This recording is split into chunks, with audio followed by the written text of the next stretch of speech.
Good afternoon. My name is Winnie Wong.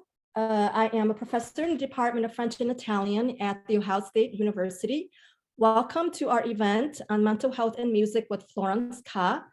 Just a few general housekeeping items before we begin. Please make sure you are muted. This session is being recorded and will be shared with you. During the Q&A session, you will be able to submit your questions. And as a reminder, live closed captioning is being provided. Captions can be turned on via the Zoom toolbar at the bottom of your screen.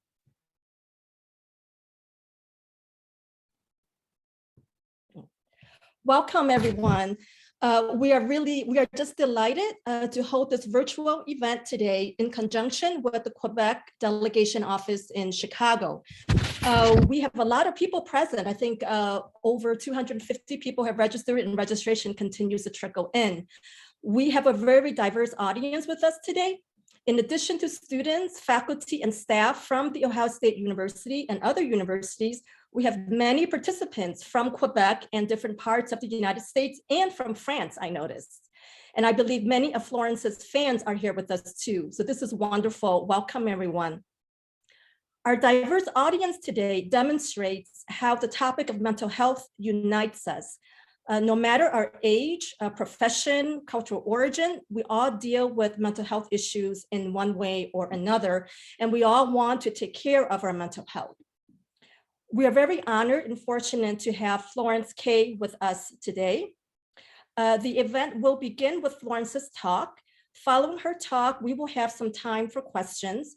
And then during the break at around 6 p.m., we will share a video from the Office of Student Life Counseling and Consultation Services, which will give us an overview of mental health resources that are available at The Ohio State University. And then her concert will begin at around 6:15. I want to take this time to thank our tech team, Alan Coleman and Sujan Mandandar. This event would not be possible for their help. So thank you very much, Alan and Sujan. Before I introduce Florence, my collaborator from the Quebec Government Office, Mr. Martin Dion, would like to say a few words. Martin. Hi, merci Winnie, bonjour. Mon nom est Martin Dion, je travaille pour la délégation du Québec à Chicago. So hello all, my name is Martin Dion, I work for Quebec office in Chicago. I'm actually in Montreal right now. As you can see a bit by the video, I'm on the road, but I will not have missed this great partnership with the Ohio State University, with our Quebec friends and colleague, Florence Ka. So it's always a pleasure to collaborate with Ohio State University. We and I have been friends for like a long time, so it's always great. And when she approached me to do something on mental health, it's like always something that, you know, the Quebec government has always been like a strong supporter. There's a lot of like campaign, there's a lot of like policy that we support in Quebec, but also across the world to make sure that those issues are like not only taken care of, but like taught. Like just beginning the talk is most of the time like a great step in that road.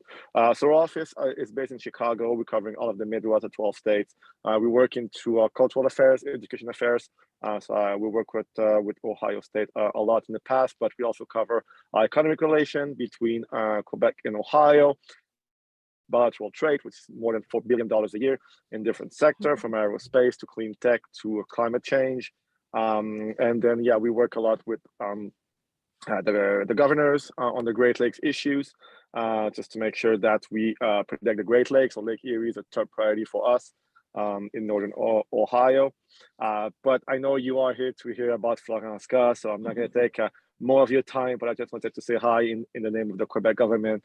We are proud to support that event and be a partner of the Ohio State University. So go Buckeyes, and Winnie, I will let you introduce Florence Ka for the next hour. So merci beaucoup et bonne soirée. Merci Martin.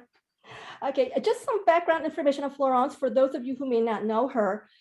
From the moment her first album, Bossa Blue, was released, Florence K, has captivated fans with her piano playing and her ability to write and sing in several languages. My husband, in fact, is a huge, longtime fan of Florence, and we've been waiting for the opportunity to attend one of her concerts. In 2015, Florence wrote Buena Vida, a book about her struggles with depression and mental illness. Florence has contributed greatly to breaking taboos and destigmatizing mental health disorders. In 2017, she was recognized as a major change maker by the Center for Addiction and Mental Health in Toronto. Her documentary, The Hole Inside, with CBC Radio, recounts her battle with bipolar disorder. In 2020, she hosted a TV series about mental illness, Living on the Edge. She is ambassador of the Coalition of Psychologists in the Quebec Public Network, with whom she collaborates to campaign for greater accessibility to mental health care for all. Florence is also a graduate student. I know she recently went back to school to earn a degree in a master's degree in psychology. And those of us who've been following her on social media know that she's been waiting anxiously to hear about being accepted into PhD programs. And she just announced on Monday that she did get the great news that she has been accepted into a PhD program to do her doctorate in psychology. So we're very happy for her. It's something she has been wanting for a very long time. And so we're really thrilled to celebrate this milestone with her. And as a way to introduce her, to welcome her in, I thought, and since it's 5 o'clock, I'm sure most of you don't have, you're not very far perhaps from your glass. Just a second. I want to introduce her by just popping open some bubbly. That's what we can't, I know we can't see each other, but if you have a glass, I would like you to grab your favorite beverage and we will do a toast to Florence. I want to hear this pop. There we go. And voila. Okay, so I want to raise the toast to Florence. Félicitations, congratulations. We wish you much success on this new chapter in your career. Cheers. And now, without further ado, I present to you Florence K in English. Wow, thank you so much, Marie. Thanks for popping the champagne and celebrating this with me. I am so happy you invited me to be with you here today. And with all of you, I know there's many people who have registered to my conference and concert tonight. So I'm very, very honored about that. It's a pleasure for me to be here. So I am not in Ohio right now. I am in my living room where the piano is. So I'll be able to play you something better than what you just heard as of 6:15. But first, I want to talk with you about a subject that is very dear to my heart, a subject that is very important for all of us humans all around the world, no matter where we come from, no matter what our job is, no matter which language we speak. Mental health. A very, very vast and complex subject, which is as fascinating and interesting as physical health. Actually, I like to think of ourselves as one and only health. So physical, mental health, it's all connected.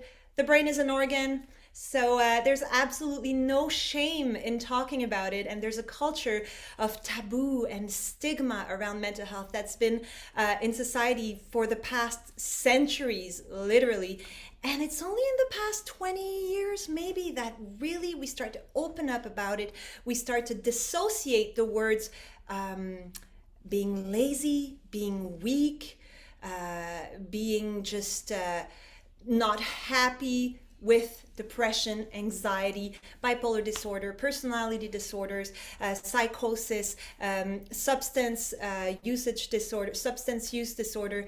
So all of these are not being lazy, not having will, being weak. It has nothing to do with that. These things that we have been spoken in a very low voice up till now are illnesses.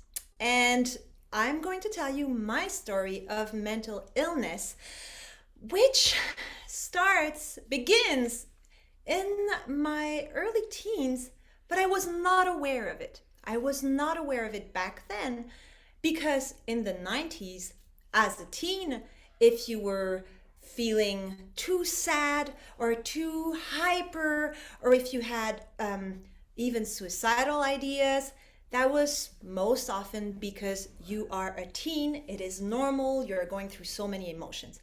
But there's normal and then there's pathological. I had no clue about it. And I thought as a kid, I had this sadness inside of me, this melancholia, which started developing a lot when I was about 9, 10, 11 years old. I had a childhood, a very interesting childhood, and both my parents are musicians.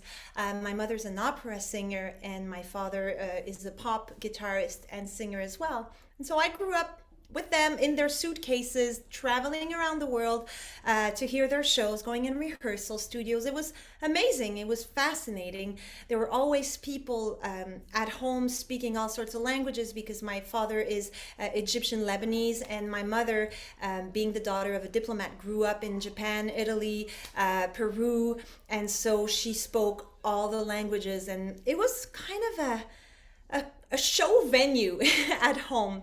So it was amazing, but at the same time, with all this joy, and I started playing piano when I was a kid, something was very present inside of me, as I said, sadness, melancholia. There was a lot of tension between my parents. They loved me, and well, they loved me, they were amazing parents, but the tension that was happening in the house really affected me a lot. A lot. And I think that I was looking for ways to escape that, and I didn't have really a super steady routine because of all the show business and traveling and everything, and I was a bit losing myself among all of that. And then when I was 12 years old, I started having suicidal ideas. I started thinking about cutting myself. I started thinking about dying. I was writing letters to my friends saying that I had picked a date to kill myself, and I was only 12 years old. But I thought somehow everybody was feeling that way. I didn't know that something already lived inside of me. I'm sorry, you might hear my baby or my teen daughter or my dog or my husband in the kitchen. It's an open room. So that was just a little parenthesis to let you know that there is a lot of people in the kitchen over there. So you might hear them. But so to get back to that, yeah, I thought everybody felt that way. And so I didn't really talk about it, and I didn't know who to talk about it with. And remember, we're in the mid-90s. Psychologists were taboo. If you went to see a psychologist, you were crazy.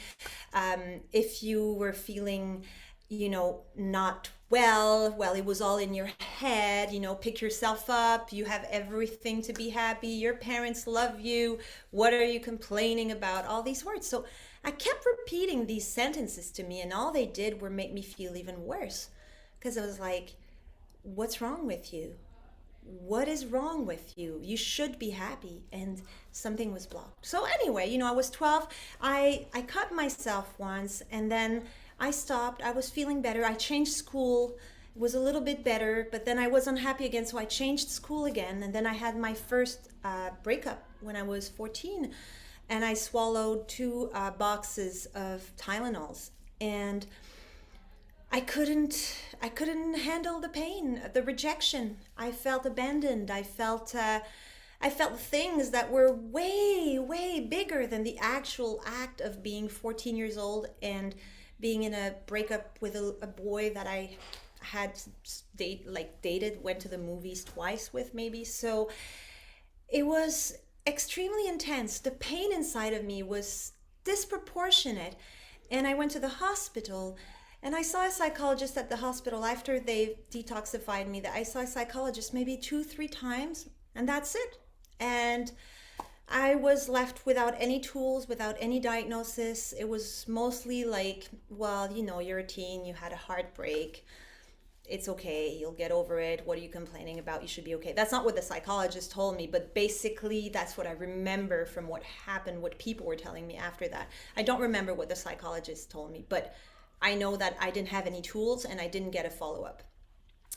And so my teen years go on like this. 16, 17 years old, I changed school 2 more times before entering college, because no matter how many times I would change school, I was miserable, miserable everywhere. I was really happy for a while with the newness of the new environment, and then took a few months and I felt lonely, and not good. But not once in my head did I even have words to put on this pain. Not once could I even think about, maybe this is not me. Maybe there's something that lives inside of me that has a name, that's an illness that I could address, because it wasn't spoken about.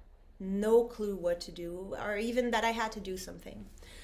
So I just, worked very hard on keeping my head up and living with that hole inside. Just, I call it the hole inside. And I had no clue I had anxiety. I remember this exam, I was 17, and I was crying in a corner for 2 hours before the exam, because I was obviously suffering from what I now know is performance anxiety.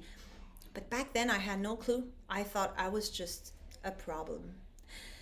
But somehow I bounced back every time after every episode. And when I was 18, 19, I started playing piano in a restaurant for a living. As I was studying in communication, I moved out of my parents. I was in an apartment with a friend. It was 18, 19, 20 years old. And I was really expressing all my emotions through the music a lot. I loved that job. I loved playing piano 4 or 5 nights a week in that Polish restaurant and eating pierogies during my break. And I started looking for gigs and contracts, and I ended up in cover music bands in Morocco, in Atlantic City, and I had a blast. Every time I was on stage, I was not miserable. Every time I was on stage, I felt good, I felt powerful, I felt looked at, I felt applauded, I felt gratified in the spotlight, and that fed me a lot. So I became addicted to that spotlight. I really did. I wanted to do more and more. And so I started doing everything in my power to be able to record a first album. And I did. And the album was a success here. I started having, shows and media attention and touring and festivals. And it became platinum within a few months. And I was a star. A Quebec star, but still a star. And to me, I was 22 years old, and I was like, that's it. I will never be unhappy again. I feel good. This hole inside, which I didn't even know was a hole. Well, I knew it was a hole inside, but I didn't know it was something pathological. I was like, that's it. It's filled. I'll be fine forever. I got pregnant with my first daughter, Alice, and I was thrilled because then, of course, I had my baby. I gave myself 100% into my maternity and my work. And so for the years between 23 years old and 28 years old, those 5 years were like a whirlwind of shows, being a mom, and just booking my calendar as much as possible to be able to not have 1 second left to myself. Because if I had that second, I would start thinking too much and getting back into my hole, and it would swallow me. So my answer was to work, and be the best mom, be the best mom, be the best mom. That was it. Not stop 1 second. Always be busy, always have a plan. And it worked for a few years. I mean, I had ups and downs like everyone, but I didn't have 1 single suicidal thought. I didn't feel like cutting myself. I didn't feel like, I felt in power of my life. I felt in control. And then at the age of 28, things weren't doing good, going well with my daughter's father. And I wanted to separate. I wanted to initiate a separation. And I was touring a lot. I was working a lot with crazy schedules, lots of projects. And also in a showbiz where image is really important. I never felt skinny enough. I never felt well-dressed enough. I never felt enough on TV. So I was really becoming super perfectionist and checking which angle is the camera going to be from. Did I do a good performance? Did I miss 1 note? Did I talk well during this talk show? I would rewatch my performances, see where I had made a mistake. I became obsessed with that image. And at the same time, I was starting a separation with my daughter's father, and it was very difficult because he did not want to separate. So I felt all the weight of the guilt. I felt the guilt of breaking my daughter's family. I felt so horrible. I felt so bad. And every day I would tell myself, if you break up with your daughter's father, you're breaking her family apart. And that means you're a horrible mother. And that means you are destroying your child's mental health. I didn't know it was called mental health, but I was thinking you are going to cause so much pain to your child because you want to separate. Therefore, you're a bad person. So that was the first connection. And then parallel to that, I had these TV performances and talk shows where I would watch myself again and I was like, oh my God, we see that you have some cellulite on your leg because you're wearing a skirt and you're crossing your legs and it's too much. This is really not acceptable. You have to lose more weight. You have to be perfect in every way. Perfect mother, perfect performer. And all this became something that was like a mix of fear. It wasn't full anxiety yet, but it was fear, a bit of paranoia, thinking like everybody's going to see that, you made that one little mistake in your concert. And you're going to be criticized and you will lose your career. And so it started building. These thoughts were becoming way bigger than reality. And I started having insomnia, but not just regular insomnia, once in a while insomnia. Insomnia every single night. Insomnia that in the middle of the night, after 5 hours of trying to sleep, I could start feeling the ends of my nerve endings in my hands. I could feel them like in electric shocks. I was so tired. My nervous system was so distraught.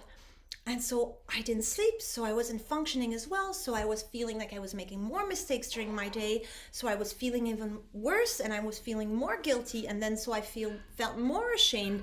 And then I was less performing. And then so it was like a vicious cycle for months.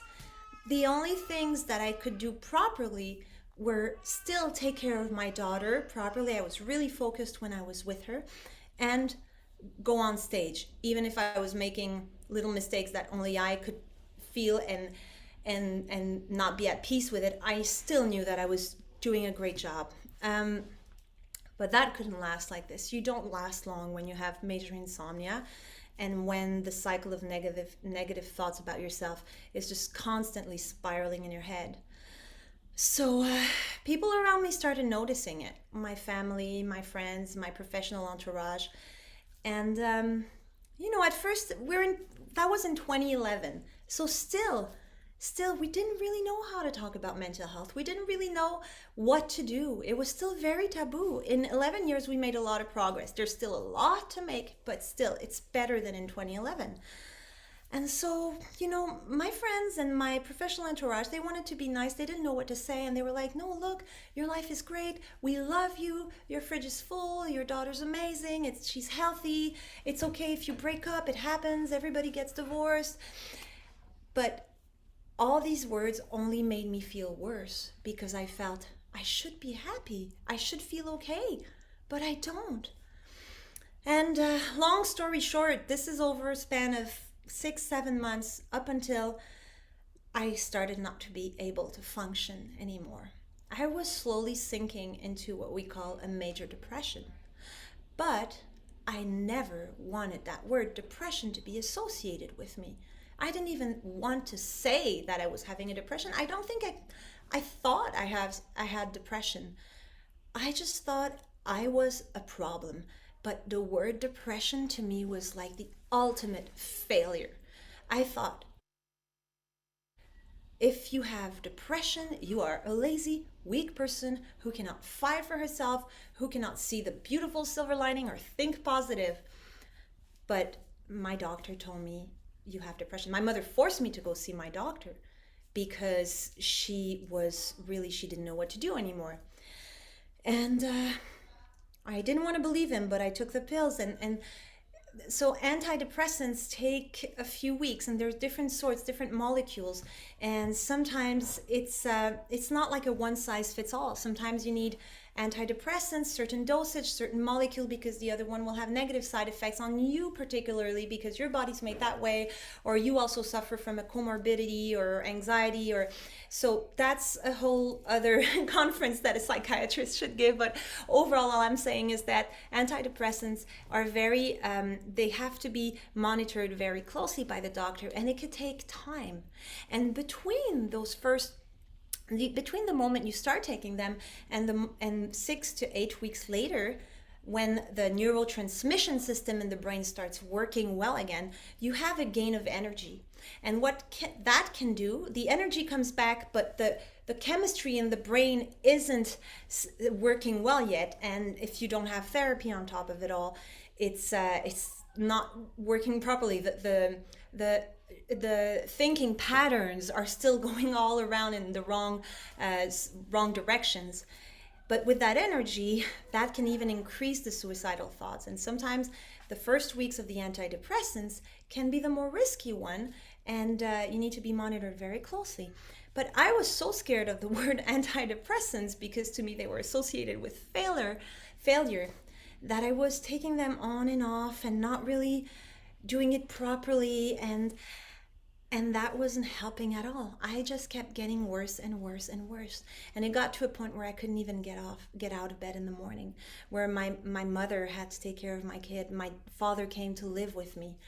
And everybody thought it's going to pass, it's just a phase, she's going to be okay, she's taking her pills, it's going to come back.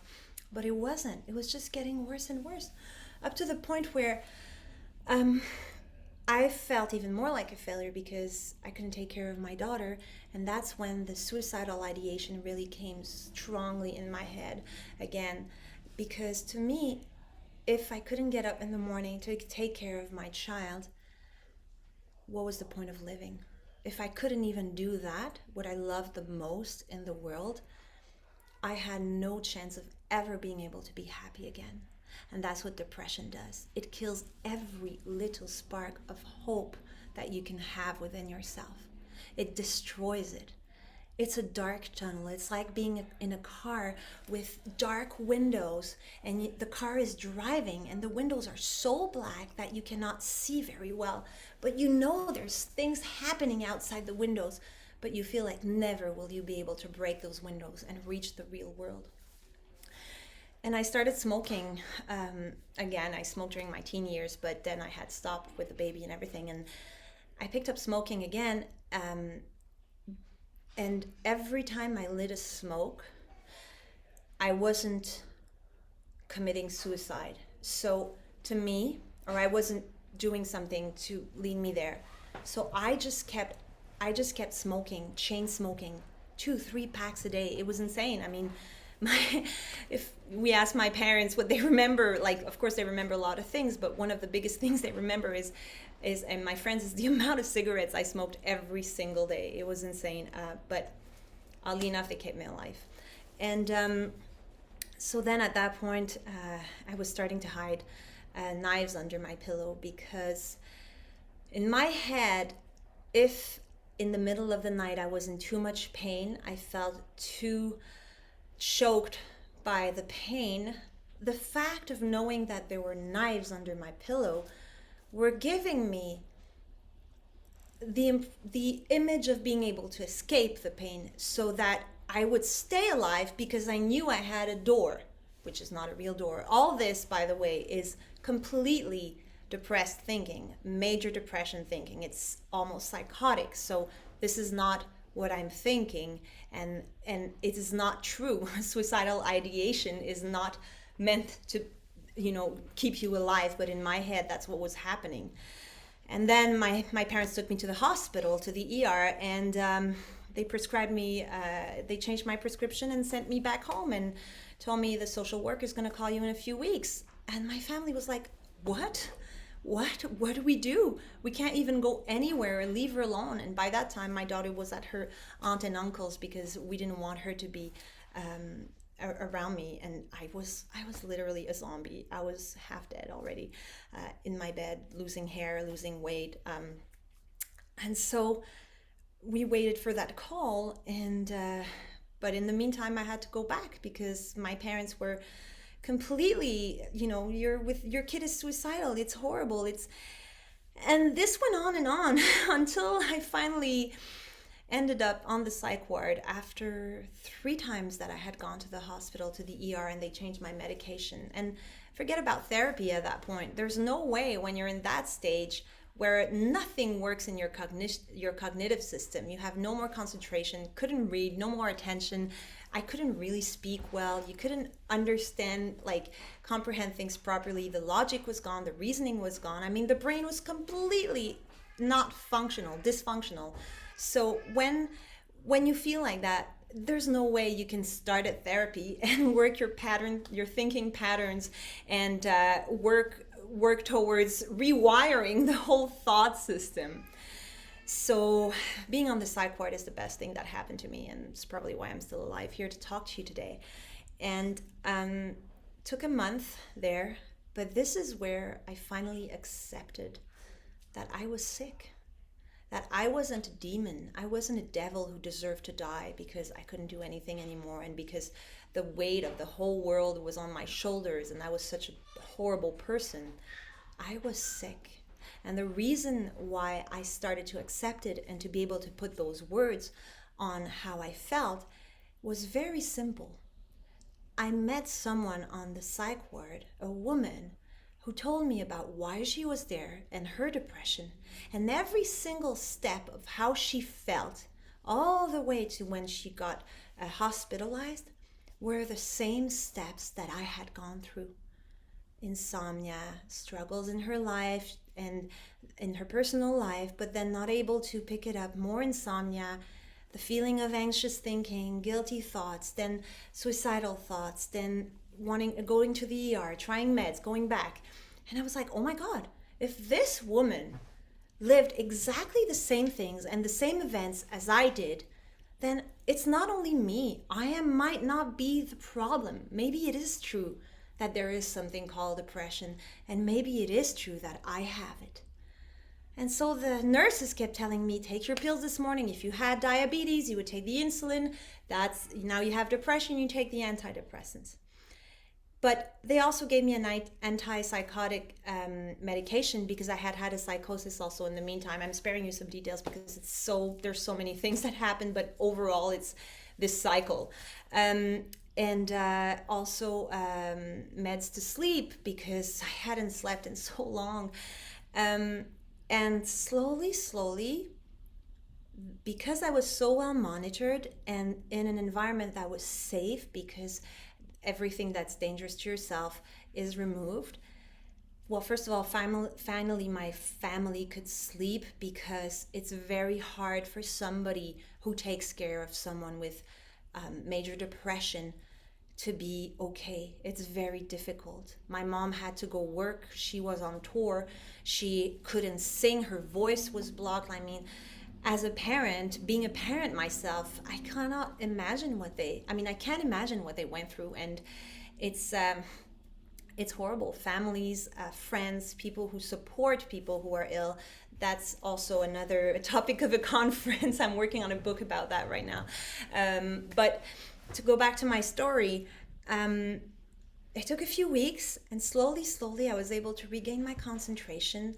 My family explained to my daughter that I was sick and that I was in the hospital. And so when I started feeling better, my mother asked the psychiatrist if it was a good idea that my daughter come see me at the coffee place downstairs in the hospital.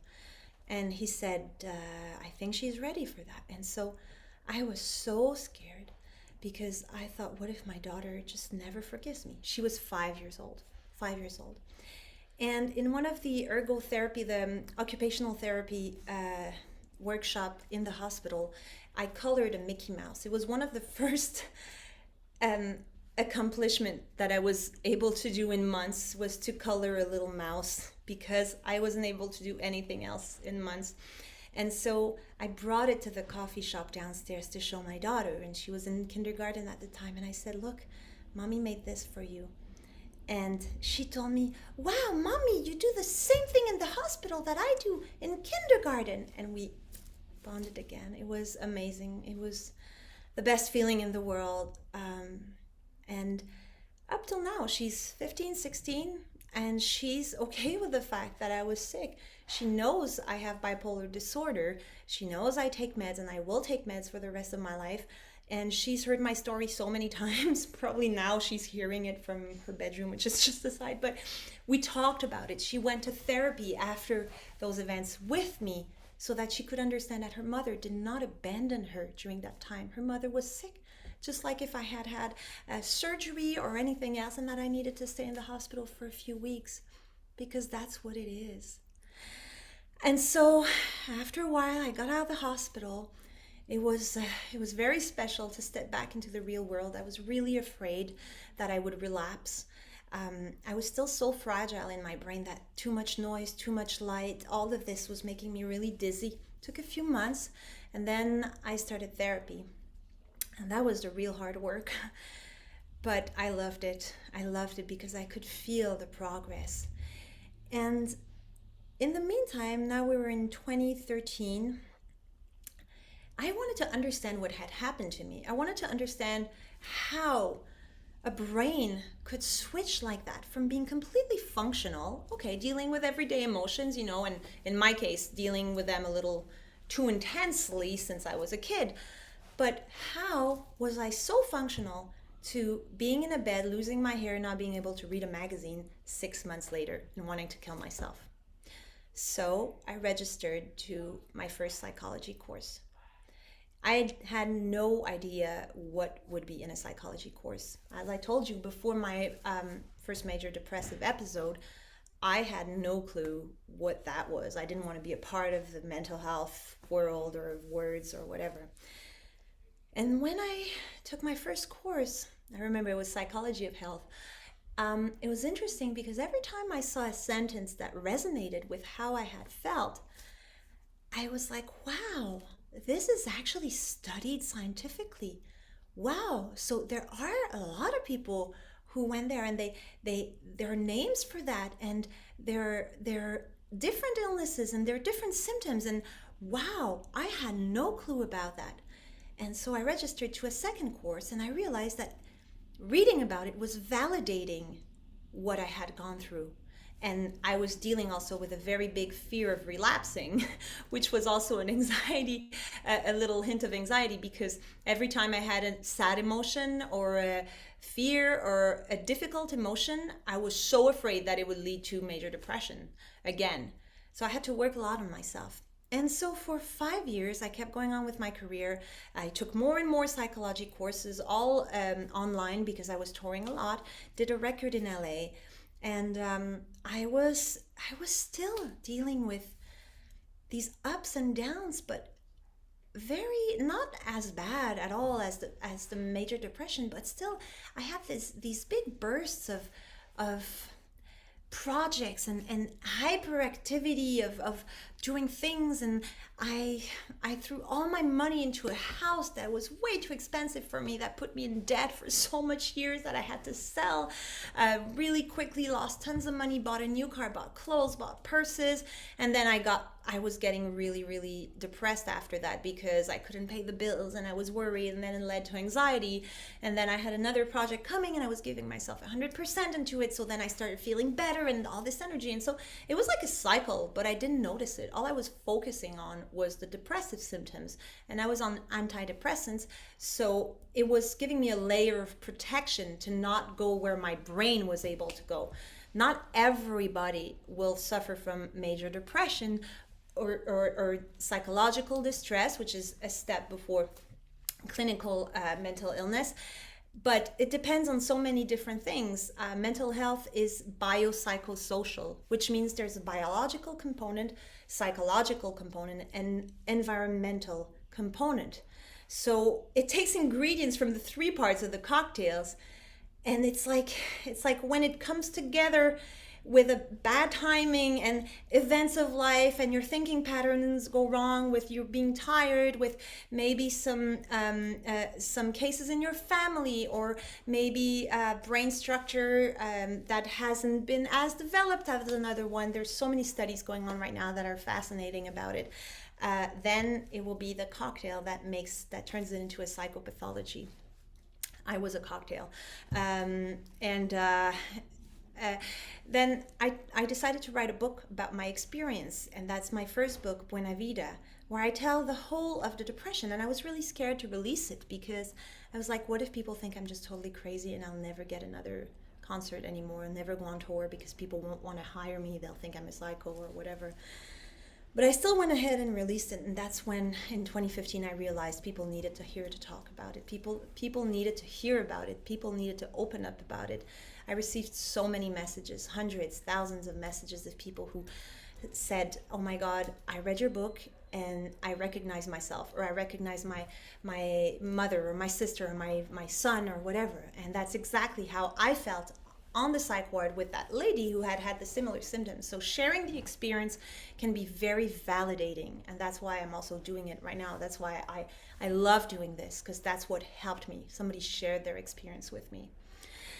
But then 2015, 2016, my life was good. I had met my now husband. I was doing better, therapy. I was still in therapy, was doing good. And but I still had these huge ups and a major down that really, really told me that something was up. It wasn't just like cyclothymia or just regular depression coming in and out. And so I was receiving, I remember that evening, 2017, was it? Yeah, November 2017, the CAMH, so the Center for Addiction and Mental Health in Toronto, was giving me my award in a venue filled with psychiatrists and psychologists and mental health specialists. And I had to give a speech. And I was I was very depressed, not highly depressed like I had been, because I was still functioning. I could, regulate myself emotionally to a certain point. But still, I had this sadness. I had my suicidal thoughts came just, not here too much, but they were there. They weren't very far, which is always a signal for me, an alarm signal. And so I was telling them about how depression feels and how we have to talk about it and we shouldn't feel guilty or ashamed about it. And I myself, as I was speaking, was exactly feeling guilty and ashamed and didn't know what to do. And my best friend was there with me. And after my speech, I got out of stage and she's like, Florence, look, there's about 100 psychiatrists here. You go and you pick one and you just go talk to him and you say that, there's something going on. You're on meds, you're doing yoga, your life is good right now, you have like more balance, you did therapy, but it's still like that. There's something going on. And so that's how I met my new psychiatrist, and he is still my psychiatrist. And it's amazing because the fact that he was able to diagnose after a few sessions and investigating my past and my cycles and knowing my medical history and everything, he diagnosed me with bipolar disorder. So all this time I didn't know I had bipolar. And it's difficult to do a good mental health diagnosis because there's a lot of comorbidities. You could have personality disorder of like borderline and have a substance use disorder, and then have anxiety and also have depression. So which causes, the personality disorder could be at the origin of all these things. What do you treat first? What do you address first? How do you address it? And so it takes time. It takes more than 10 minutes in a doctor's office. It takes investigation. It takes looking at the past, looking at how the phases were. And to find the right medication, it's the same thing. You have to know what you want to tolerate in your body. Are you okay with gaining weight? Because some meds do that. Are you okay with being more tired or having more energy? It depends on everybody's lifestyle. Are you okay with being more drowsy? And the dosage and the mix of medication as well is very important. It's very delicate. And so I call it a work. It's an alliance, therapeutic alliance between a clinician and a patient. That's what happened with my own psychiatrist. And together we worked on the dosage and on, by seeing me every week, okay, how do you feel this week? Did you have symptoms, physical, mental? And slowly over a year, we found the right balance. It took time, it wasn't easy. And I would say that since then, that was in 2018, I'm very stable. I'm very stable. I am not, it's a dance. I learned to dance with bipolar disorder. Um, I know what my triggers are, where I have to be more careful. I know when, like, I just had this semester actually, before my midterms, I was so stressed about getting in PhD or not. It's so hard to get in the psych PhD. And I was so stressed that I got performance anxiety. And I was about to crumble, and then what I did, I knew I knew it was an alarm signal, and anxiety can lead me very fast to the edge of depression. So I know I have to take care of myself. And so my husband, who learned with my psychiatrist as well how to handle my not episodes, because they're not episodes yet, but my going towards the episode and deactivate it, let's say, disarm it at the right moment. He told me, put your books in your office, close your office door, go to the hairdresser, go see your friends, go to the restaurant, go see a movie. Don't even think about psychology for 1 week. 1 week where it doesn't exist. Watch Netflix. Go to the park every single day for 3 hours with a baby. And I did, because I knew I had no choice. And even if now it's my finals and I have to study a lot more because I did take that break. Well, because I found out I was accepted, I'm a little less stressed. But still, I still need to really, I can't just, let my guards down because I had my letter of acceptation. I still want to do good. But anyway, I knew I would have to pay the price by catching up again, but I feel good. And if I hadn't done that, maybe I would have had to even drop my semester because I was on a downhill. And so that's what I call leading the dance with bipolar disorder, leading the dance with mental health issues. There are so many things that are unique about us, and so many things that are the same about human beings. And it's learning to know what parts of these things affect us particularly. Because some people might be able to handle something in a very resilient way, and some others no. And then the opposite. It's not a one-size-fits-all thing. It's complex, it's interesting, fascinating, it's a science. There's so many neuroimagery studies being done right now, and the things we discover about the brain are unbelievable. And I'm preparing my thesis subject, which will be about exploring the links between creativity and psychopathology. There's a lot of things that are connected in there. It's a very interesting subject.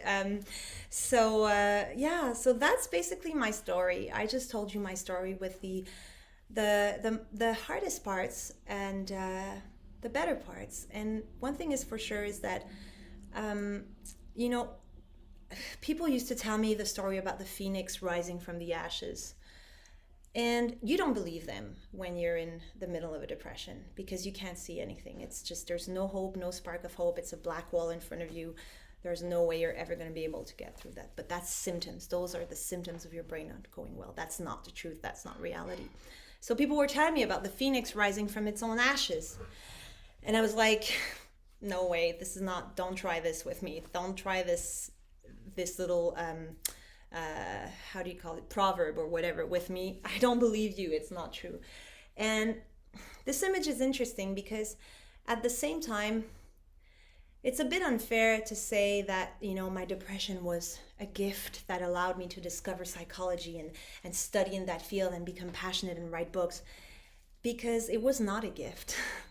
I would rather have found out about all that without depression and bipolar disorder, because the truth is, I almost lost my life with that. I almost lost it. And I was lucky enough to be surrounded by a family and to have been taken care of at the right moment. But so many people have unfortunately died from this fatal illness that can be depression, because it is an illness that can be fatal. And it's not a gift, but it is not a condemnation, because with the right treatment, with more resources in helping people who struggle with mental health or their families and friends, there can be, I'm so sorry, I'm looking for my words in English. There can be a life after that. And I will always have to watch myself and watch my signals and my triggers and everything. But it's okay. I accepted that and I'm fine with that now because I feel so much better than I did even 20 years before. And I know that when I was just, you know, having so much fun on stage and putting myself in a super busy calendar like this, I wouldn't have to think 1 second. Yes, it was exciting, it was thrilling, but it wasn't balanced. It was not balanced. So all this to say, a lot still has to be done in mental health accessibility for the services. It should be universal. Everybody should be allowed to see someone to be taken care of at the right moment. There should be more prevention done in schools. Maybe teach kids about mental health. Teach them about the different diagnoses when they're 9, 10, 11. There's so much anxiety among children right now, especially after the pandemic. There should be a better follow-up when people are in their convalescence after. So all these tools, if we keep developing them, and you being here and hearing about it and me talking about it and Winnie for organizing it and everybody who worked on this today are a part of building this road towards openness about mental health and resources. So I think I'm done with my life story. I hope it wasn't I said a lot of words in an hour. I hope it wasn't too much of a whirlwind. And I know some passages can be very difficult to hear if it triggers something. So of course, Winnie is going to, as she said, show some resources that you can have access to. But no matter what you're going through, it's valid. It is valid to feel sad. It is valid to feel angry. It is valid to have a hard time. And it's okay. You don't have to be ashamed or feel guilty about it. Thank you. Thank you so much, Florence, for this wonderful talk and being so open. And we'll move to the Q&A. Please go ahead and type your questions into the Q&A. And I think we have some comments already. There's a comment here. Matthew Cardello says, wow, I can relate. And then someone asked here, Hadia, I'm sorry if I'm mispronouncing your name, asked detoxified. What does that mean?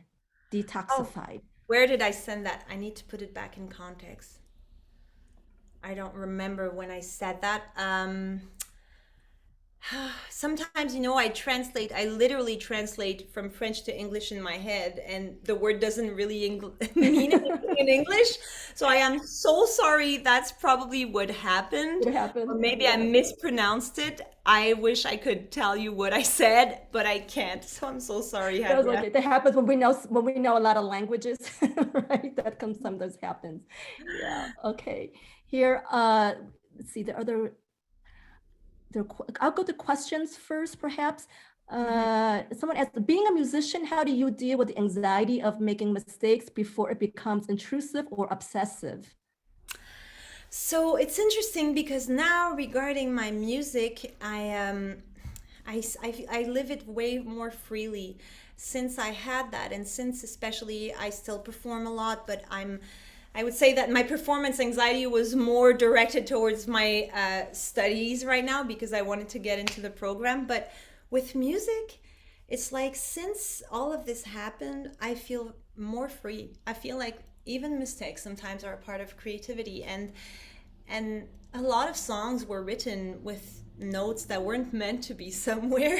And so I give myself a break with music. Music is my playground now. But performance anxiety before exams, it's hell. I'm telling you, it's like a lot of people can relate to that here. Yeah.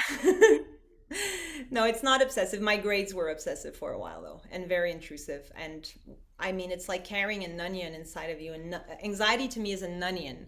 It's like all these, the core of the onion, the heart of the onion is the emotion that underlies all the other layers of skin of the onions. And you have to peel them one at a time and go and see, where does this anxiety, what's the central thought of it that creates all these physical symptoms and these patterns of thoughts. And so, yeah, my academic onion, no matter how much I peel it, still comes back before the exams. And I'm just like, okay, I'm going to my exam with an onion in my stomach. And that helps me just to say that, just to visualize it as an onion, really. So yeah, that's how I deal with it. I'm like, okay, I have an onion in my stomach. Here's okay, there are a lot of questions coming in now. It's great. Here, given the stigma attached to it, how do you recommend starting a conversation about seeking help with others? Okay, so when we are the person who suffer from the first symptoms, it's very hard when we don't have the vocabulary, when it hasn't been taught to us. Like I was going through, I didn't know the words to say how I was feeling. Unfortunately, the others are the ones who are going to notice the signals in you and say, hey, you look more tired than usual. Hey, you haven't been eating much lately. You look sad. What's going on? And for these people, the first thing I would recommend is not to say like, oh, you're going to be okay. Like toxic positivity can be, as I said, it can be very difficult to hear. Look at the bright side of things. When you're depressed, there's no bright side of things. You just feel worse. And validate the emotion of the person who's with you, and validate what he's going through, being a shoulder. But you can never replace a professional, because the entourage, the people around them, the people who suffer have to put the oxygen mask, like on the plane, to themselves before putting it to the person beside, or else both will sink. But I believe the question is, how do you recommend starting a conversation about seeking help with others? So this simple sentence going, hey guys, I'm not feeling good. I don't know exactly what I have, but I don't feel good. Can you help me find resources? And just somebody who will go on the internet, because sometimes we don't even have the attention or the energy to do so, and look at the different resources and say, hey, I'll give you a ride. I'll come with you. I'll be in the waiting room for you. That support is huge, huge, huge, huge. So just saying, can you help me find resources? Right. Okay. We have another question here.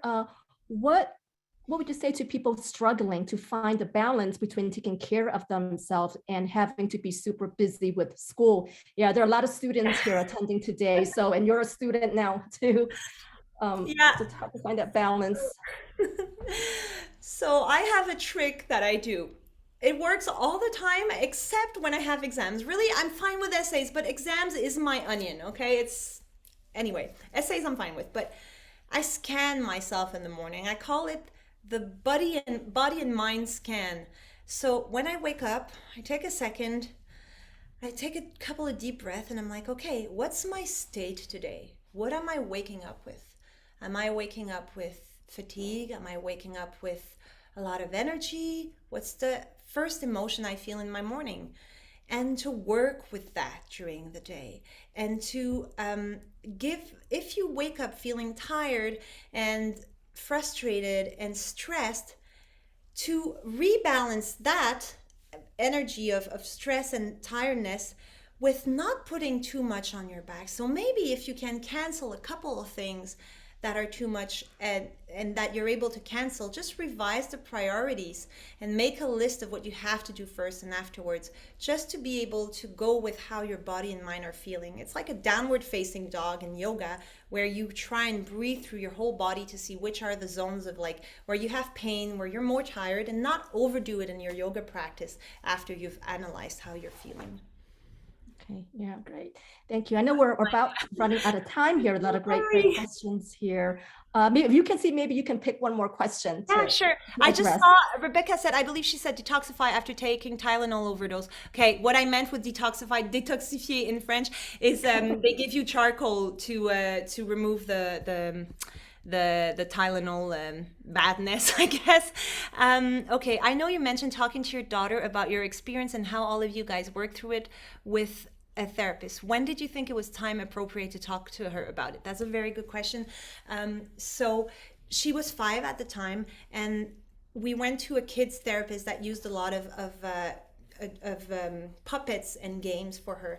So that was maybe a couple of weeks after I got out of the hospital. We went together because I was back in my daughter's life, and what we worked on with the therapist was for her to know to really work the abandon issue.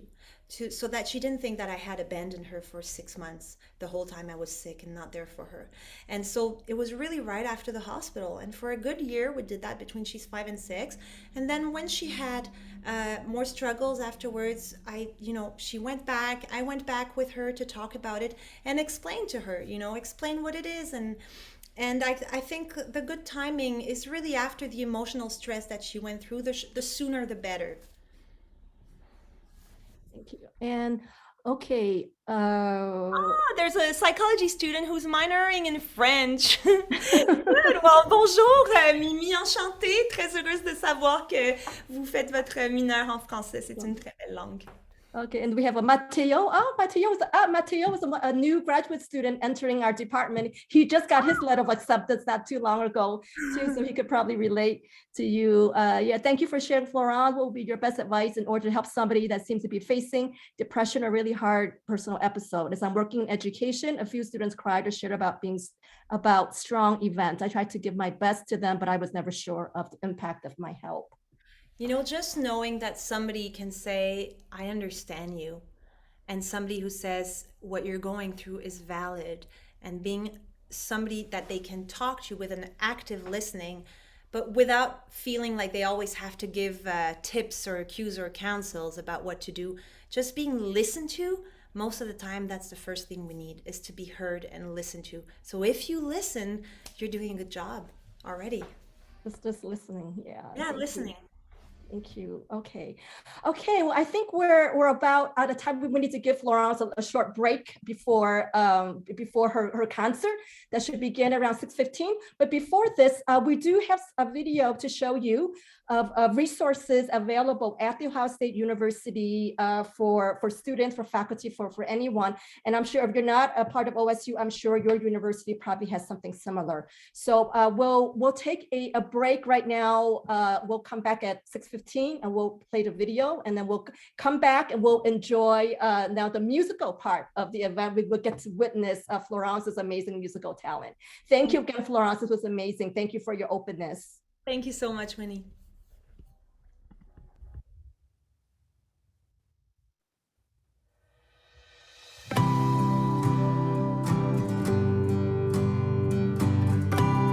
Mental health and well-being is something that's really hard for a lot of students to prioritize because we're always on the go. We have a lot of demands to meet, from friends to academics to jobs. Sometimes we tend to want to do it all ourselves. We want to put the burden all on our own shoulders. We think we can handle everything by ourselves. The transition from high school to college can be an especially difficult one for students. I know that it was for me, and that's when I started my journey with CCS. At times, we don't do the things that we deserve to do for ourselves. We don't take the steps that help us get a little bit better. You are not alone. It's the hardest thing to reach out for help, and I've been there and I know how that feels, and it's really difficult. But it just takes stretching just a little bit. From there, it does get better. My mental health and well-being really starts with sleep. I always really prioritize sleep. Like, I love sleeping. In those times when you're studying and you can't keep your eyes open, feel that you're hungry and you can't pay attention, listen to your body in that moment. Maybe you need that sleep. Maybe you need to go take that meal break. At the end of the day, you will perform better. You'll feel recharged. You'll feel better. I find that when school gets really hard, I'll shut down and I'll just stay in my room. And I think it's so important to just take a step back. Maybe do some breathing exercises. I use breathwork and meditation. To manage my mental health, I talk to people, definitely reaching out to those around me and talking to my peers and loved ones. Journaling is pretty helpful too. Every day I sit down for some time and I reflect for the whole day, what has happened. Something I do for my mental health and well-being is right before bed, I make sure I read a chapter of a book, and then it allows me to have something to look forward to at the end of each day, so I just get that little bit of extra happiness.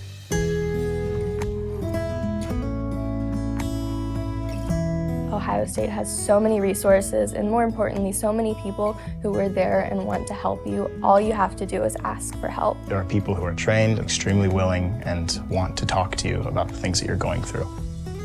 Buckeye Pal Access Line, the peer access line. It's run by students who have been trained and they know all about the campus's resources that they can direct you to for mental health inquiries. A resource that I've personally used is Silver Cloud. It's an online cognitive behavioral therapy tool. Mind's Strong, been extremely helpful. And of course, there's always counseling and consultation service. Counseling services has the Let's Talk drop-in consultations. The Wellness Center offers wellness coaching. I would recommend coming and checking out Sky at OSU. It's just really fun and it's really uplifting to have a community on campus that is focused on student mental health. Joining clubs and like participating in them and stuff, it's almost like mandatory friends. Painting events, a lot of cooking events. There are a lot of things to get involved in. Explore what Ohio State has to offer. Most of the stuff is free, so that's really great. Go on CCS's webpage to the mental health resources and it'll give you everything CCS and Ohio State has to offer. And educate yourself, seek out the solutions, and spend some time in learning what it is, what is the root causes. Try it and see it.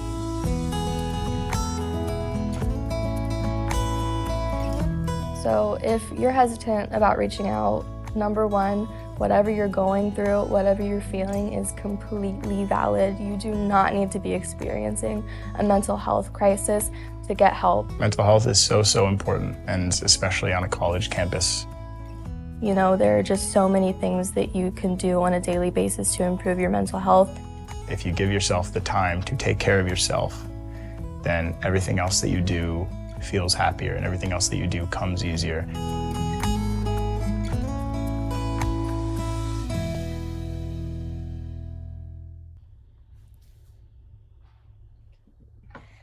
Okay, is it almost time?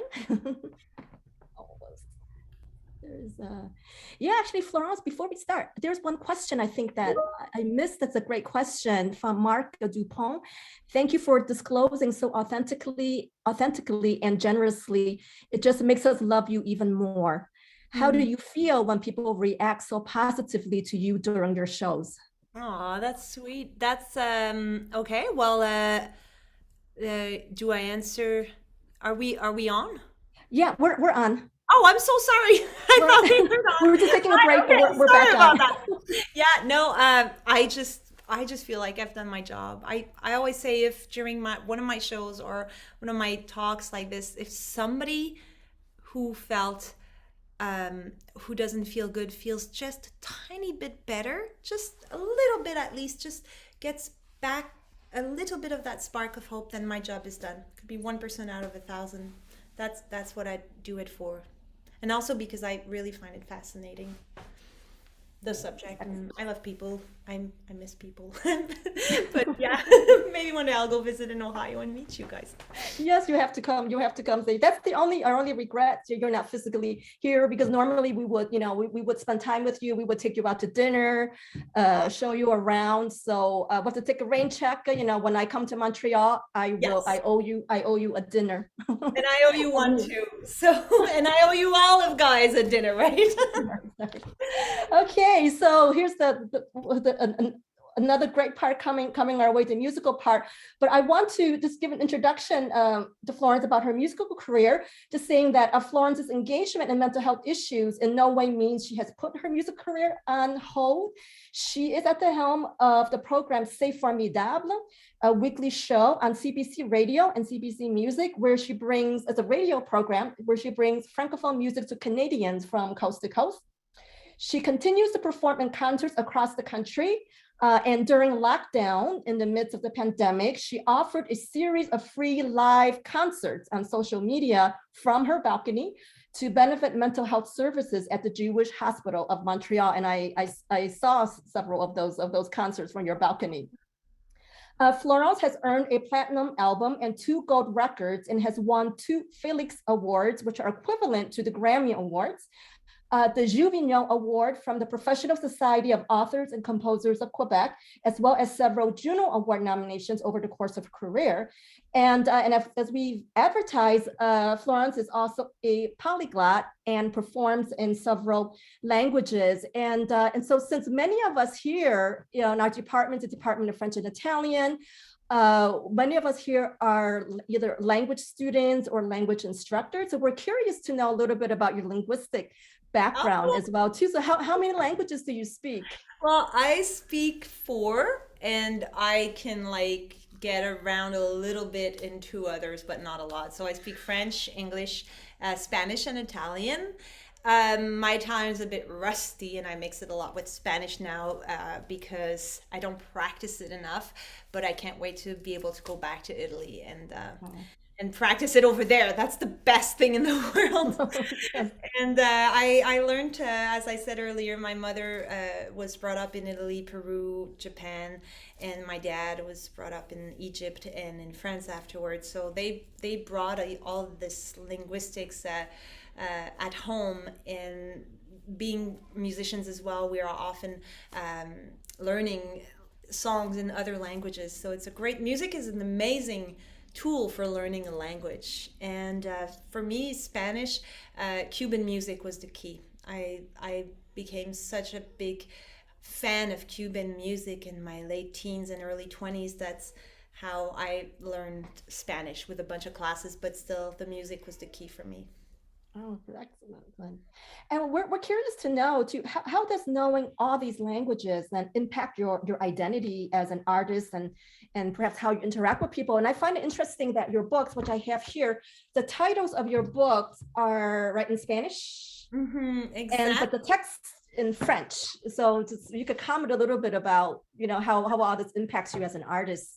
Well, from my first album in 2005, there was a lot of Spanish influenced and Cuban influenced songs on it, and I was very quickly associated by the media and public as a Latin artist. And Spanish was associated with my concerts, and my musicians were all trained in salsa as well. And so when I released my first book, Buena Vida means good life. And I wanted to have a title that resonated with the outcome of that book, that there is hope. But I liked it. I liked the sound of it in Spanish, Buena Vida. There's something so beautiful in the way we say it. And then Nueva Vida, because it was 6 years afterwards I published it. So New Life, also I did it in Spanish. But yeah, it was kind of my trademarks for many years to sing in Spanish and go to Cuba to record. Language is something.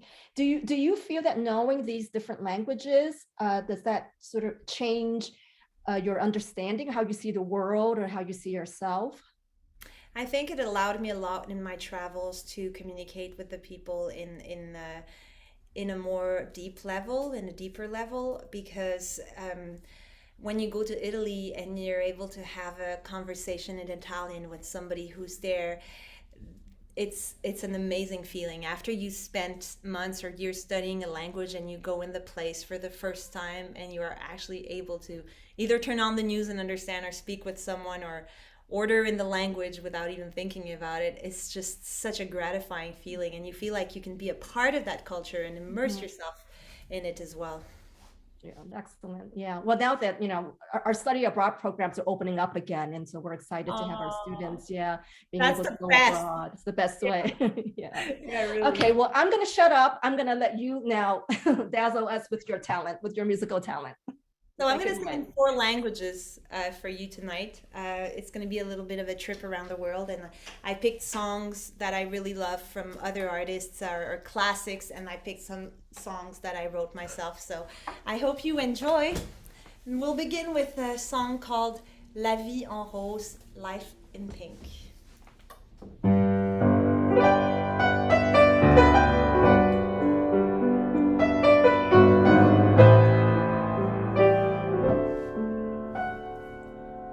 Des yeux qui font baisser les miens, un rire qui se perd sur sa bouche.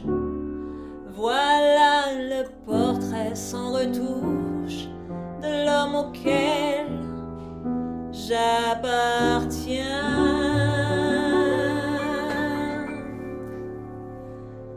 Quand il me prend dans ses bras, il me parle tout bas. Je vois vie en rose. Il me dit des mots d'amour, des mots de tous les jours, et ça me fait quelque chose.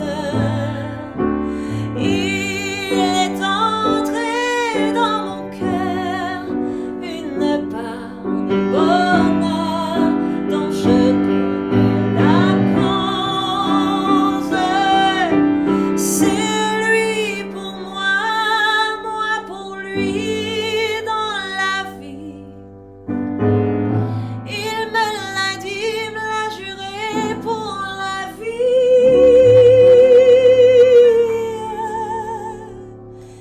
Et dès que je l'aperçois, alors je sens en moi mon cœur qui bat. Des nuits d'amour à plus finir, un grand bonheur qui prend sa place. Les ennuis, les chagrins s'effacent, heureux, heureux à en mourir.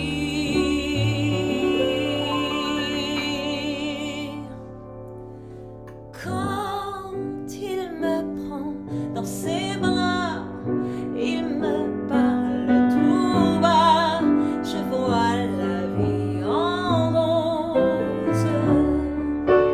Il me dit des mots d'amour, des mots de tous les jours, et ça me fait quelque chose.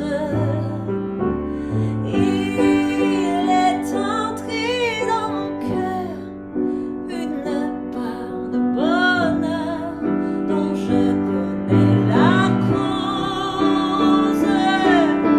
C'est lui pour moi, moi pour lui dans la vie. Il me l'a dit, me l'a juré pour la vie.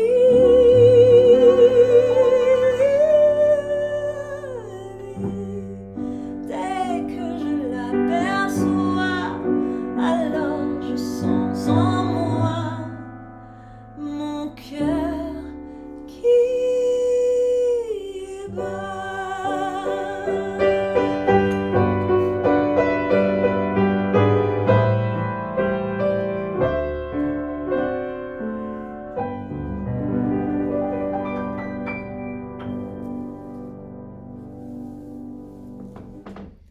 So that was an Edith Piaf classic, La Vie en Rose. Bravo! Love that Maybe you song. danced in your living room. If you want to dance, tonight is a great opportunity for it. And I'll sing you a bolero now that I wrote.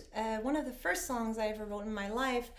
It's in French with a chorus in Spanish. It's called Vol de nuit, so a night flight. Because to me, the idea of flying at night, it's like a zone outside reality. It's an in-between world. You're neither in a continent, neither in the other yet.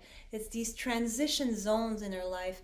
And a lot of time, it's during these transition phases that we learn a lot about ourselves. So this is Vol de nuit. Lorsque la nuit s'apprête à décider ce qu'elle fera de nous,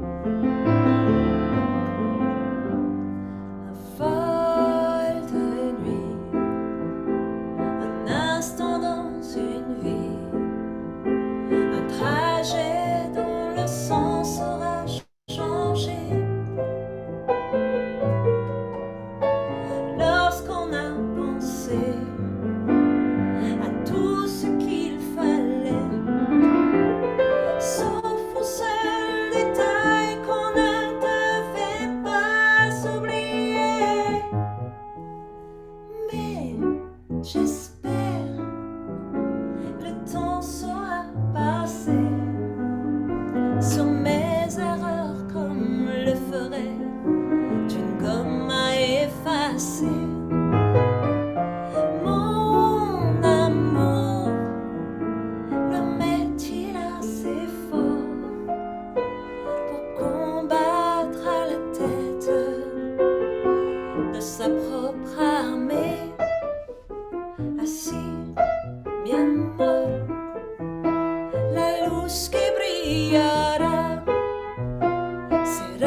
à nous montrer ce que la nuit a fait de nous. Vol de nuit, peut-être rien qu'un oubli, un mensonge pour sentir sa liberté. Lorsqu'on a pensé à tout ce qu'il fallait, sauf un seul détail qu'on ne devait pas oublier. Mais j'espère les deux seront fermés sur ce qui n'existe plus, du seul nom de passé. Mon amour, crois-tu que personne saurait combattre à sa propre armée? Así, mi amor, la luz que brillará será del norte, un vuelo de noche. Así, mi amor, la luz que brillará será del norte, un vuelo de noche. Así, mi amor, la luz que brillará será del norte, un vuelo de noche. Así, mi amor, la luz que brillará será del norte, un vuelo de noche, un vuelo de noche, un vuelo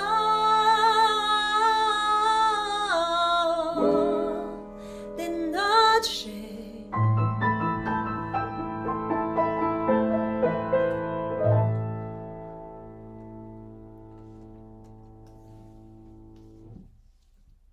Merci, Winnie. I am now going to take you to Italy with a song called L'appuntamento, the date. It was originally sang by an amazing Italian singer who I love very much, Ornella Vanoni. Her music is so good, so Ornella Vanoni, go check it out. I can write it maybe in the Q&A. Can I write in that? No, I can't, but yeah, I can write it. Answer live type. Answer I'm not sure. No, Possibly not. I'll type the word chat. Oh, in the chat. Thank you. Because it's really, if you're looking for a good album in Italian, she has so much music and, oh, no, sorry, I made a mistake. That's my corrector. And she has recorded a lot with Brazilian artists as well. So it's a good way of getting the both worlds together at the same time. So here is the song, L'appuntamento.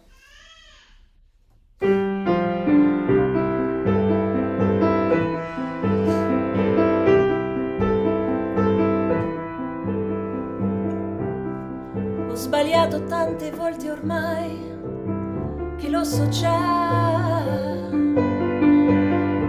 che oggi quasi certamente sto sbagliando su di te. Ma una volta in più che cosa può cambiare nella vita mia? Accettare questo strano appuntamento è stata una pazzia. Sono solo triste tra la gente che mi sta passando accanto, ma la nostalgia di rivedere te è forte più del pianto. Questo sole accende sul mio viso un segno di speranza. Sto aspettando quando un tratto ti vedrò spuntare in lontananza. Amore, fai presto, io non resisto.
Wow, bravo. Thanks. Oh. That was Yeah. l'appuntamento. Ah, okay. The chat is not working. So people are asking for the title. I wrote, can you see it now? Yes, Sorry, so that's the name, Ornella Vanoni. And the song I just sang is called L'appuntamento. So I'll write it in the chat. And then if you want yeah, to write, the chat doesn't seem to be okay, working, so but I can. I'm writing it to you and you can write, that's the name of the song, L'appuntamento. Okay, La Punta. Okay, Mento. write it down. And Ornella Vanoni is an amazing Italian artist. Cheers to Italy. This is an Italian wine, so. I got mine. Cheers. So happy. Cheers. To be Okay, excuse my very bad handwriting. You see. There you go. It was actually featured in, I think it was the 12th, Ocean 12th or 11. Oh, okay, I didn't realize that. Okay, no, it's a beautiful, very beautiful song. Oh, thank you, thank you. So now I want to take you to Cuba with the song El Cuarto de Tula, the Room of Tula. It was recorded by Buena Vista Social Club. And my favorite version of the song is when it was a live recording of Buena Vista Social Club live at Carnegie Hall. And the record, if you listen to that record, what's amazing is, first of all, the voices and the music. I mean, all the singers were above 85 years old on that record, but also the energy and the joy in the public. We hear all of that on the record, and I call it my morning album. This is what I put when I have my coffee in the kitchen in the morning. I feel like I'm somewhere by the sea in old Havana maybe, and listening to those beautiful musicians. So here is El Cuarto de Tula.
Thank you. I don't know if you heard my baby in the background.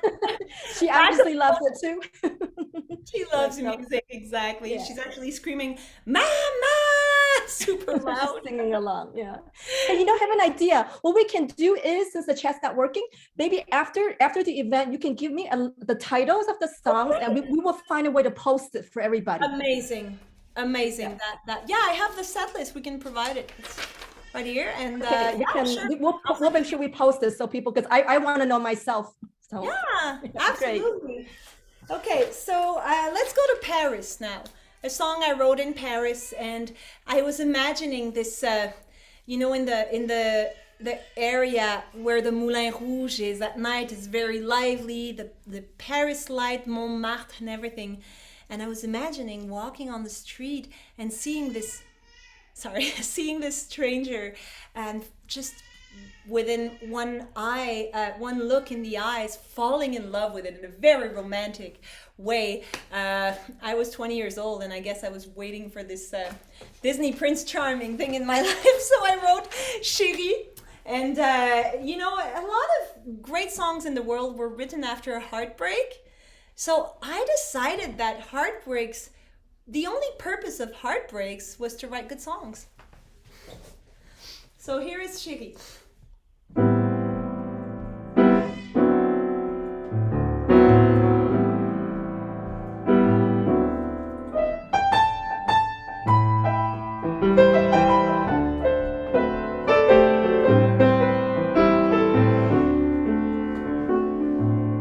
Chérie, ton visage c'est Paris, osé et exquis comme Clichy. Ton franc-parler me fait craquer.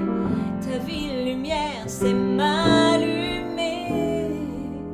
Chérie, ton corps c'est le nord, puissant, pur, sensible mais fort. Ta peau est lisse comme un glacier. Tes courbes donnent envie d'y glisser. Chérie, tu ne sais pas que chaque jour je suis tes pas.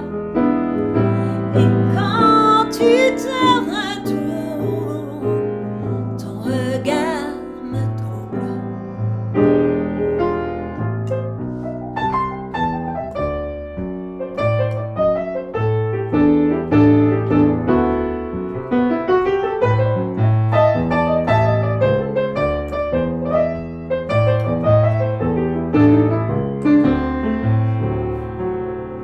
Chérie, ta démarche cache tout ce qu'à mon cœur tu arraches. Ton rythme est celui de la bossa que j'aimerais chanter pour toi.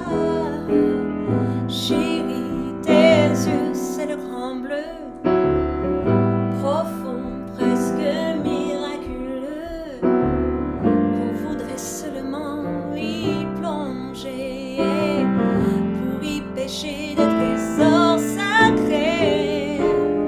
Chérie, tu ne sais pas que chaque jour je suis tes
I'm not going to talk as much in between the songs because I want to play you more music before it turns 7. So here is Brazilian Bossa Nova with Garota de Ipanema, Girl from Ipanema, by my favorite composer of all times, Antonio Carlos Jobim.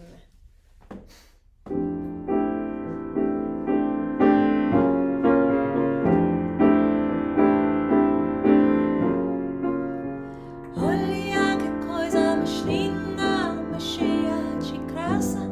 Ela menina que vem, que passa, doce balanço, caminho do mar. Moça do corpo dourado do sol do Ipanema, você balançado é mais que poema. É a coisa mais linda que eu já vi passar.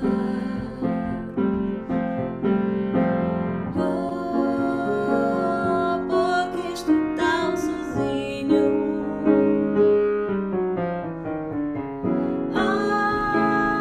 Porque tudo tão triste. A beleza que existe. A beleza que não é só minha, que também passa sozinha.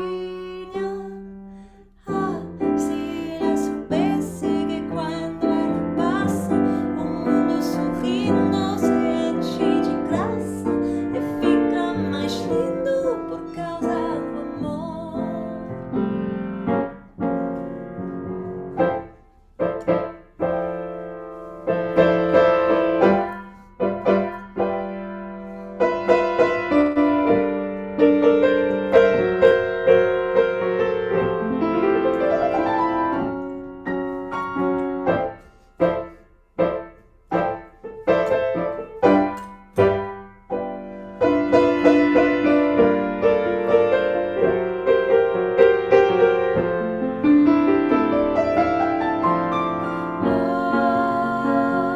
Porque estou tão sozinho.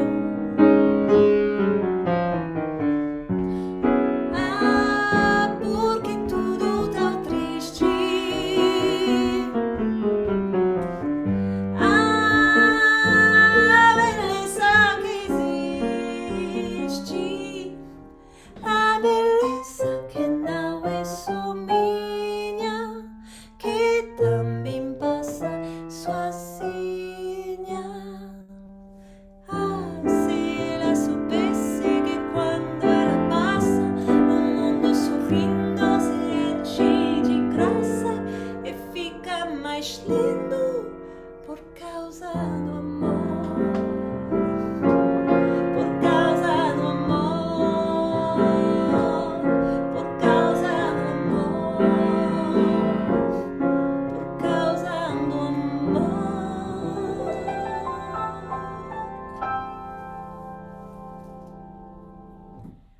And here is a South American waltz called Que Nadie Sepa Mi Sufrir.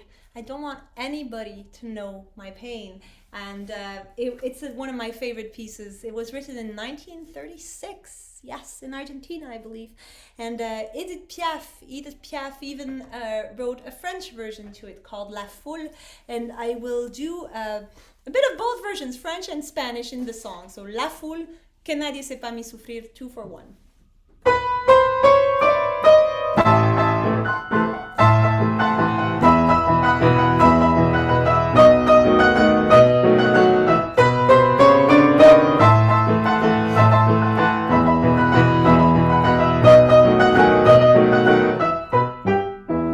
Je revois la ville en fête et en délire, qui éclate sous le soleil, sous la joie. Et j'entends dans la fête la joie, les rires.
c'est pas mi souffrir. And I want to sing something else in French for you, of course. It's off my latest album titled Florence. And it's called Tranquille, quietly. It's actually like tranquille, like at peace. When you're traveling around the world and you just feel this peace inside, just discovering a new perspective on everything and on life. So here is Tranquille.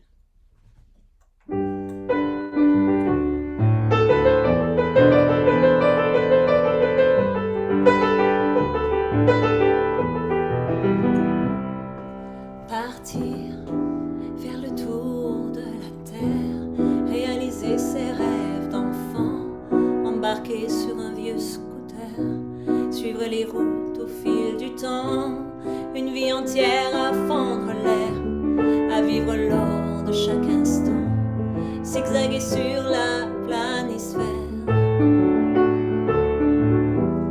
longer toutes les mers en rêvant, avec l'amour comme carburant.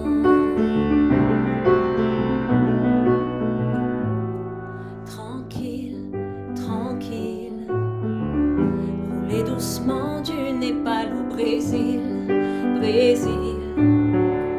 Sourire à des gens, sentir son cœur s'ouvrir en grand,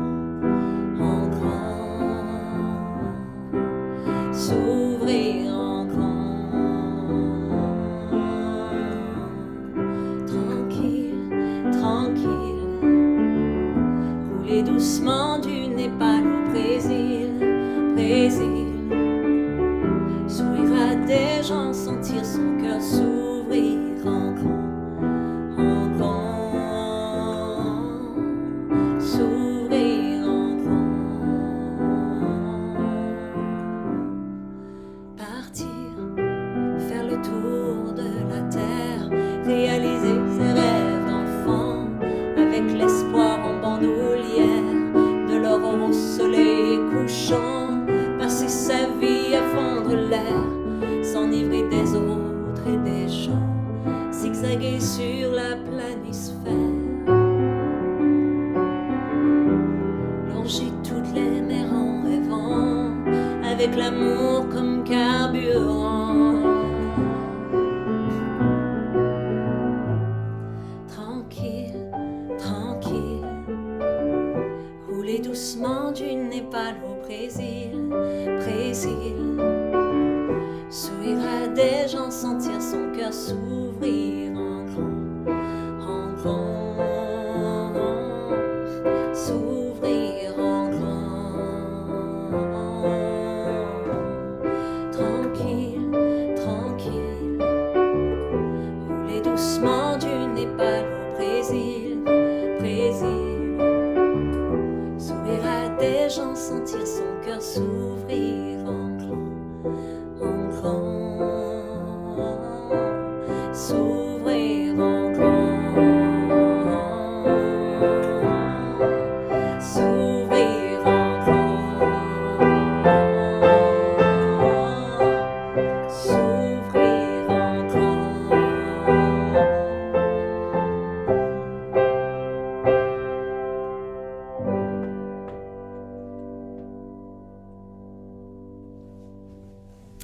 Et voilà, c'était tranquille. That was at peace. And that's what I want to wish for all of you, is to just be at peace. And when there's an onion, peel it. And if the onion makes you cry, that's even better. It means it's coming out.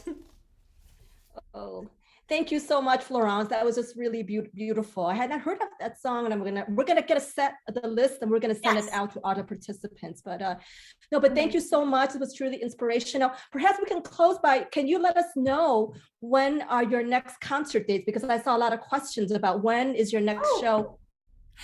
I would have to look at my calendar, but I believe that it is at the end of April in Saint-Adèle. So it's mostly in Quebec. So I don't know if people are in Quebec here, but there's a cafe called Le Café Morin, but it's sold out, Saint-Adèle. I also will be playing in June with the Symphony of Longueuil, an event for Ennio Morricone, the great Italian composer Ennio Morricone. So I will be singing some of his work, which I'm very much looking forward to. And I have a few shows this summer in, I think I'm going to Les Îles de la Madeleine, Magdalene's Island. Oh, that's so beautiful. And, yeah, I know. So, yeah, I should make sure that all these dates are on my website. On your website. So your website is right, florencek.com, right? That's your website.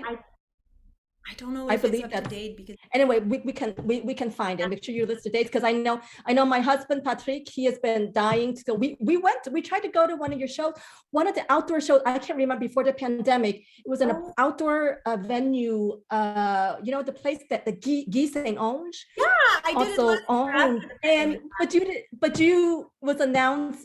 You were in the ER. The show was canceled. Yeah. We were there. You were in the ER because you ate a bad clam, I believe. I ate a very bad We were there, but we were there. actually paralyzed me for a week. It was a very weird thing, and I'm very happy that yeah, I don't have that clam anymore. But anyway, we were there, and so we're waiting for the next show. So we'll be on the lookout for your next concert dates. And so yeah, so go on her website and look for, you know, her albums are there, and we'll make sure we get the list of songs available. And so I just want to thank you so much, Florence. This was truly inspirational. We can see all the comments from people. You can read. God, I'm it's just just seeing beautiful. this. That's so amazing. Thank you so much, guys, for all your beautiful, beautiful words. It feels so good to read this. I mean, we're online. I don't see you, but knowing that you were there and that you enjoyed your evening with me, it just made my week. So, and what? There's one quick question. Are your books translated? No, unfortunately, I tried to get them translated. It's so hard to get like an English translation because you have to go to book fair. Well, maybe something to look to in the future. No. Well, maybe somebody from your department could do that. Hey, maybe, yeah, translate into English. Because I really enjoyed reading your books. It's just true. And I loved, and I read your new one first, and then I read Buena Vida. I just finished it this week, and I loved what you said about small goals. Right, you talked about it's important. You know, things sometimes seem like we can't make it, but when we set little goals, every little bit makes a difference. I like to think of it like the Mount Everest. I saw a documentary, and the idea that every time they get a little, they have these paliers. How do you say palier in English? Like these plateaus, you know, you have to get to the next one in camp.